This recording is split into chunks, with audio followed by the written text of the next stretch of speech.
Are you trying to decide whether you want a real estate agent to help you in your home search? Well, that's what we're talking about today, and we're starting right now.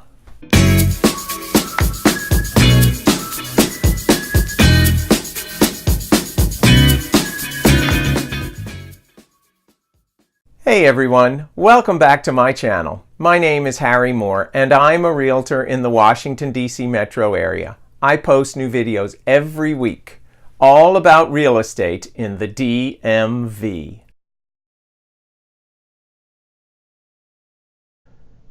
If you've never bought or sold a house before, or even if you have, but it was a number of years ago, having a professional who's on your side can be a great benefit to you. Buying real estate is complicated. There are a lot of moving parts, and it's easy to make a mistake if you don't know what you're doing. I might change a light switch, but I would not swap out the breaker box in my house. I'd call an electrician. If I went to court for a minor traffic violation, I might represent myself, but anything more than that, and I'd want an attorney.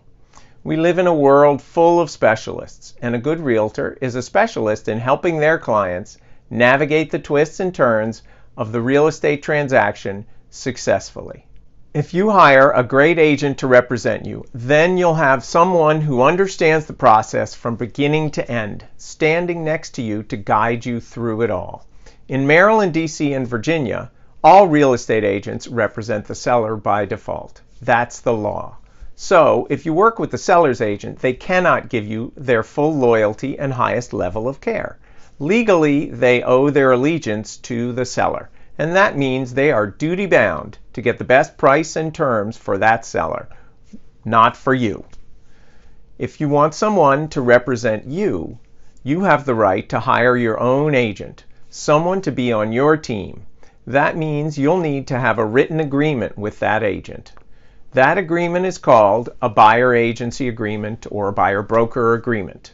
I like to look at these as a short-term employment contract.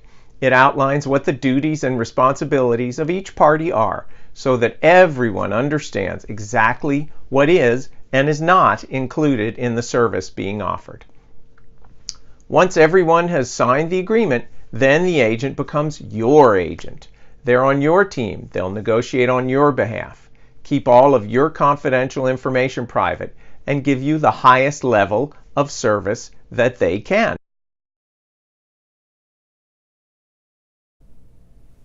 So, you might wonder, how much is hiring an agent going to cost me? Well, in most cases, there's no out-of-pocket expense for a buyer to have their own agent represent them. Here's how that works. When a homeowner decides to sell their house, they will usually hire an agent, and one of the things that agent will discuss with the seller is offering compensation to the buyer's agents who are in the market as a way to get their house maximum market exposure to all of the potential buyers who are looking for a home like theirs. That compensation is shown in the multiple listing service, which is the database that all active real estate agents use to find houses for their buyers. It's also the primary source of listings that you'll see on the portal sites like Zillow, Trulia, Realtor.com, and most of the other search engine sites out there. So, if an agent subscribes to the multiple listing service, which most do, then they'll know what their compensation is going to be right up front. You might wonder, what about the houses that aren't in the multiple listing service? Let's take a minute to talk about off-market listings. Some homeowners try to sell their houses without the help of a real estate agent. They're generally called for sale by owners. Many of them try to sell on their own for a period of time. Some succeed, most don't. My experience is that most for sale by owners are perfectly willing to pay a buyer's agent's compensation. They're just trying to save paying the seller's agent's side. The key is for the buyer's agent to contact those sellers and to discuss that compensation right up front so that everyone's on the same page about what's going to happen.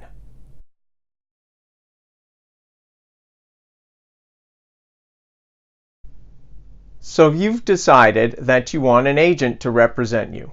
How do you pick the best agent for the job? Well, here are a few questions to ask that'll help you decide which agent would be the best one for you. Question number 1. How many buyers do you represent each year? Most agents work with both buyers and sellers, but there are some who only work with sellers. If the agent that you're talking to has not worked with any buyers in the past few months, then they might not be the best choice to represent you. Question number 2. How many buyers do you work with at one time? If they say more than about 4 or 5, then they're probably working with a team. And that means that you may get handed off to another agent for showings, and then possibly another agent to help you with the offer, and so forth. Having one point of contact from the beginning to the end can help to make the process smoother and less stressful for you. Question number 3. Are you full-time or part-time? There are a lot of part-time agents out there. I know many agents who are trying to get into the business while still holding down another job.